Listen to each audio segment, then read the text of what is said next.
నమస్తే అండి, నేను మీ ప్రభాకర్. ఈరోజు ఒక చిన్న కాన్సెప్ట్తో మీ ముందుకు వచ్చాను.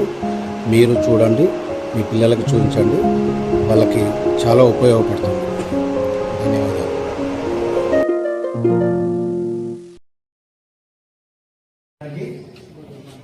14వ తారీఖు నాడు తెలుగు బోర్డు ఎగ్జామ్ జరుగుతుంది. అందులో చాలా వరకు పిల్లలు తెలుగు రాయాలన్నా చదవాలన్నా ఇబ్బంది పడుతూ ఉంటారు. అలాంటి పిల్లల కోసం క్వశ్చన్ పేపర్లో ఉన్నటువంటి క్వశ్చన్లనే మనం ఆన్సర్గా ఎలా చేయాలి అనేది చూద్దాం. అదే కాకుండా దాదాపుగా మీకు 40 మార్కుల వరకు ఈ క్వశ్చన్ పేపర్ నుంచే మీరు సంపాదించుకోవచ్చు. అది ఎలాగో చూద్దాం. ఫస్ట్ మనకి పరిచిత గద్యం ఒకటి ఇస్తాడు, అపరిచిత గద్యం ఒకటి ఇస్తాడు. పరిచిత గద్యానికి మనకి 5 మార్కులు ఉంటాయి. అది క్వశ్చన్లను చేయమంటాడు, లేకపోతే ఆన్సర్లను చేయమంటాడు, తెలుసుగా. కాబట్టి వాటిని ఎట్లా చేయాలి? ఇచ్చినటువంటి పరిచిత గద్యం ఎందులో నుంచి వస్తుంది అంటే మనకున్న ఒకటే రామాయణం. కాబట్టి కంపల్సరీ ఆ రామాయణంలో ఉన్నటువంటి 6 కాండాల నుండి ఎందులో నుంచైనా ఒక పారాగ్రాఫ్ మనకి ఇచ్చే అవకాశం ఉంటుంది. అది పరిచిత గద్యం. దానికి సంబంధించి ఒకవేళ ప్రశ్నలు తయారు చేయమంటే ఎట్లా చేయాలి దాని గురించి చూద్దాం. ప్రశ్నలు తయారు చేసేటప్పుడు ఎందుకు, ఎప్పుడు, ఎక్కడ, ఎలా, ఏమిటి అనేటటువంటి పదాలను ఉపయోగిస్తూ ప్రశ్నలు మనం తయారు చేయాలి. అందరూ చెప్తున్నా, వినాలి. ఓకే, అవేంటి ఆ ప్రశ్న ఎట్లా తయారు చేయాలి? ఇచ్చినటువంటి పరిచిత గద్యంలో నుంచి మనం 5 క్వశ్చన్లు ఎట్లా తయారు చేయాలి? పేరాల నుంచే తీసుకొని చేయాలి. ఒకటి, ఫర్ ఎగ్జాంపుల్ ఒక పేరాన్ని తీసుకున్నాం అనుకుందాం, అనుకుందాం. ఎగ్జాంపుల్ ఏమనిస్తాడు? రాముడు అడవులకు ఎప్పుడు వెళ్ళాడు అనేది మనం చేయాలి. ప్రశ్నలు తయారు చేయమన్నాం. 1 నుంచి 5 మార్కులు ఇస్తాడు. 1, 2, 3, 4, 5 క్వశ్చన్ మనం తయారు చేసుకోవాలి. ఎప్పుడు అంటే ఎప్పుడు అనేది అయిపోయింది. లాస్ట్ గుర్తించుకోవాల్సింది కంపల్సరీ క్వశ్చన్ మార్క్స్ పెట్టాలి, లేకపోతే రాముడు ఎందుకు అడవులకు వెళ్ళాడు? Question marks. ఎందుకు? అలాగే రాముడు ఎక్కడ జన్మించాడు? ఎక్కడ? రాముడు రావణుని ఎలా వధించాడు అంటే చంపాడు, ఎలా? రాముని తండ్రి పేరు ఏమిటి? ఇగో ఈ విధమైనటువంటి ప్రశ్నలు కనుక మనం తయారు చేస్తే ఉన్న మార్కులు అంటే 5కి 5 మార్కులు కంపల్సరీ చేస్తారు. దాంట్లో కట్ చేసే ప్రసక్తే లేదు. సో దీంట్లో మనకి 5 మార్కులు వచ్చినట్టే లెక్క పని చేయాలి. అయినా రెండో దాంట్లో అపరిచిత గద్యం ఇస్తాడు. అపరిచిత గద్యం ఇచ్చినప్పుడు ఒక్కొక్క దానికి 2 మార్కులు ఇస్తాడు. ఎన్ని? 2 మార్కులు. ఒక్కొక్క క్వశ్చన్కి 2 మార్కులు. ప్రశ్నలు వాడే ఇస్తాడు. అదే పేరాలు ఉంటాయి. జస్ట్ మనం కొంచెం కాన్సన్ట్రేట్ చేస్తూ వాటిని వెతకండి. ప్రశ్నకు సిమిలర్ గా ఉండేటట్టు పక్కా మీకు ఆ ప్రశ్నకు జవాబు అందులో దొరుకుతుంది. రామకృష్ణ అర్థమైందా? దొరుకుతుంది. అవి కనుక నువ్వు చేస్తే 5కి ఒక్కొక్క దానికి 2 మార్కుల చొప్పున 5కి 5 రౌండ్ల 10 మార్కులు వస్తాయి. అంటే ఫస్ట్ పేరాయి 5 మార్క్స్, సెకండ్ పేరాయి 10 మార్క్స్. ఎన్నైనాయి? 15 మార్క్స్.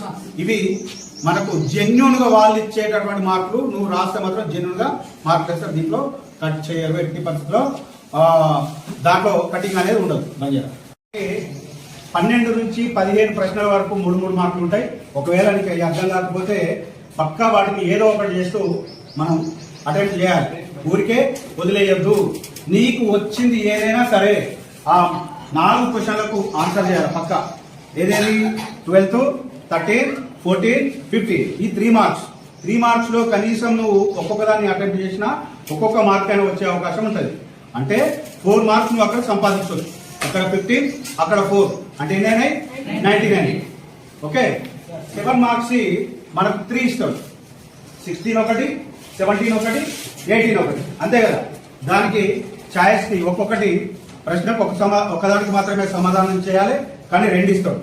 ఆ రెండిట్లలో ఒకదానికి నువ్వు ఏది రాసినా 7 మార్క్స్ సంబంధించి 16 కానీ 17 కానీ 18 కానీ ఏది రాసినా దానికి అట్లీస్ట్ 1 నుంచి 3 మార్కులు వేసే అవకాశం ఉంటుంది. వదిలేయద్దు. నాకు రాదు అని అస్సలు వదిలేయద్దు. రాకపోయినా నీకు వచ్చిందేదో అదే రాయి. ఇక లాస్ట్ 18 క్వశ్చన్ కి సంబంధించి చూస్తే 18 క్వశ్చన్ లో రామాయణానికి సంబంధించినటువంటి క్వశ్చన్ ఉంటుంది. రామాయణం ఏది అడిగినా పర్లేదు, నీకు వస్తలేదు, నీకు రాదు, నీకు తెలియదు. ఫస్ట్ మనం ఈ 5 క్వశ్చన్లకు సంబంధించినటువంటి చూసి చేస్తున్నారా? ఈ 5 క్వశ్చన్లకు సంబంధించినటువంటి పేరా ఉంది కదా, ఉంది కదా, ఈ పేరాను ఉన్నట్టు దింపాడు, ఉన్నట్టు దింపాడు. మనకు 7 మార్కులు ఉంటాయి. పక్కా నీకు 3 నుంచి 4 మార్కులు రామాయణానికి సంబంధించి వచ్చే అవకాశం ఉంటుంది. అంటే మనకు అవి 19 మార్క్స్. దీంట్లో రామాయణం అవి 2 వేయకపోయినా దీనికి 4 మార్కులు వేసినా అప్పటికి ఎన్ని అవుతాయి? 23 అవుతాయి. ఓకే, వాళ్ళకి 19-20 క్వశ్చన్కి వచ్చేసరికి 19-20 క్వశ్చన్కి వచ్చేసరికి ఎగ్జామినర్ ఏమడుగుతాడు?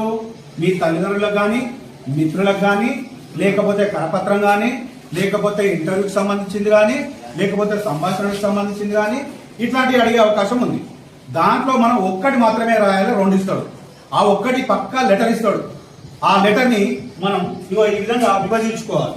ఓకే, ఒకటి మనం ఎక్కడి నుంచి అయితే రాస్తున్నామో ఆ డేట్ పక్కా వేయాలి. ఇదే డేట్ వేయాలా సార్ అంటే అదే డేట్ వేయాలా ఏం లేదు, మీ ఇష్టం. కాకపోతే మనకు 14 స్టార్ట్ అవుతుంది కాబట్టి 14 స్టార్ట్ చేసిన మీ ఇష్టం, మీరు ఎప్పుడైనా వేయాలి. తర్వాత బంగ్లా కూడా ఏరియా, అంటే నేను ఎగ్జామ్ సెంటర్ అక్కడ రాస్తున్నా కదా సార్, అదే ఏరియాలా అదంతా ఏం లేదు, ఏరియా వేయచ్చు. ఓకే, కానీ కామాలు మాత్రం ఎట్టి పరిస్థితుల్లో మర్చిపోదు, లాస్ట్ ఫుల్ పెట్టాలి. ఇప్పుడు ప్రియమైన తల్లిదండ్రులకు అనొచ్చా, గౌరవనీయులైన తల్లిదండ్రులకు అనొచ్చా, పూజ్యులైన తల్లిదండ్రులకు అనొచ్చా, ఏదన్నా ఏం కాదు. ఓకే, తల్లిదండ్రులు కాబట్టి ప్రియమైన తల్లిదండ్రులు అనొచ్చు, పూజ్యులైన తల్లిదండ్రులు అనొచ్చు, గౌరవనీయులైన తల్లిదండ్రులను కూడా అనొచ్చు. కానీ కామా పెట్టేసి బాడీ ఆఫ్ ద లెటర్ ఎలా ఉంటుంది అనేది మనం చూసుకున్నాం. కాబట్టి ఇక్కడ నుంచి మార్జిన్ నుంచి నువ్వు మిగతా నాటక్ అక్కడ ఎగ్జామినర్ ఏమడుగుతున్నాడు అని చూసి, ఇది ఎగ్జాంపుల్ మాత్రమే, ఇది తల్లిదండ్రులు కావచ్చు, లేకపోతే ఎవరికైనా ఫర్ ఎగ్జాంపుల్ అఫీషియల్ లెటర్స్ ఉంటాయి, బిజినెస్ లెటర్స్ ఉంటాయి, బిజినెస్ మ్యాప్ సంబంధించినవి ఉంటాయి, లేదా ఇన్స్పెక్టర్ కో, మండలాధికారికో, లేకపోతే పాఠశాల ప్రిన్సిపాల్ కో ఉంటాయి. అప్పుడు మాత్రం ఇక్కడ చేంజ్ చేయాలి, మిగతాది అది అలాగే ఉంటది. ఇక్కడ మాత్రం ఇది చేంజ్ చేయాలి, ఇక్కడ మాత్రం రాయాలి. ఓకే, ఇది body of the letter. Last కి నువ్వు ఫుల్ స్టాప్ పెట్టాలి. ఇక ఇక్కడికి వచ్చేసరికి ఇట్లు మీ ప్రియ కుమారుడు అనొచ్చు, లేకపోతే మీ కుమారుడు అనొచ్చు. రాసేసి మీ పేరు ఏదైతే అది పెట్టి కామా పెట్టండి, ఊరు కామా పెట్టండి, మండలం కామా పెట్టండి, జిల్లా కామా పెట్టండి, లాస్ట్కు ఏంటిది రాష్ట్రం పెట్టి పిన్ కోడ్ నెంబర్ వేసి ఫుల్ స్టాప్ పెట్టండి. ఇక చిరునామాకు వస్తే చిరునామాలో సేమ్ ఇప్పుడు మీ ఫర్ ఎగ్జాంపుల్ ఈ ప్రభాకర్ అన్నటువంటి వాళ్ళ డాడీ పేరు రమేష్ అనుకుందాం. వాళ్ళ ఏకైనా రాసేది పెట్టి ఎక్కడ ఉంటారు, భూజనగర్, ఎక్కడ హైదరాబాద్, ఎక్కడ రాష్ట్రం తెలంగాణ, దానికి సంబంధించిన pin code number full stop కదా. దీనికి మనకి 7 మార్కులు. తాను ఒకవేళ నువ్వు స్పెల్లింగ్ మిస్టేక్ చేస్తే 1 మార్క్ తగ్గిస్తాడు, 6 మాత్రం పక్క వేస్తాడు. కానీ ఉన్నట్టు ఈ స్ట్రక్చర్తో రాస్తే 7 మార్కులు వేసే అవకాశం కూడా ఈ లెటర్కి ఉంటాయి. కాబట్టి దీంతో అవి మనకు 23 ప్లస్ ఇవి ఒక 6 అనుకున్నా కానీ మనకి 29 మార్క్స్ అయినాయి కదా. ఈ 29 నుంచి ఇంకొకటి పార్ట్ బి అందరికీ తెలుసు. పార్ట్ బిలో 20 మార్కులు ఉంటాయి. ఆ 20 మార్కులకు 2 మనకు సొంత వాక్యాలు ఉంటాయి. సొంత వాక్యాలు ఈజీగా రాసేయచ్చు.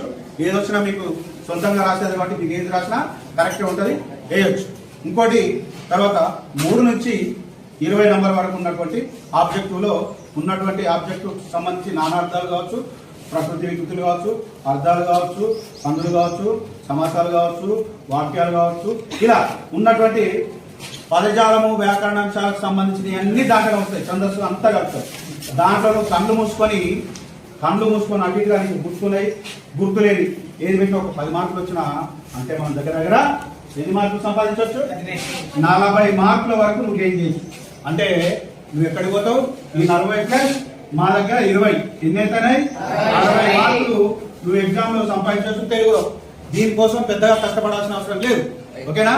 అందరూ ఇదే ఉత్సాహంతో రాస్తారని కోరుకుంటూ అందరికి ఆల్ ద బెస్ట్ చెప్తూ ఇంకా ఏం చేయాలి?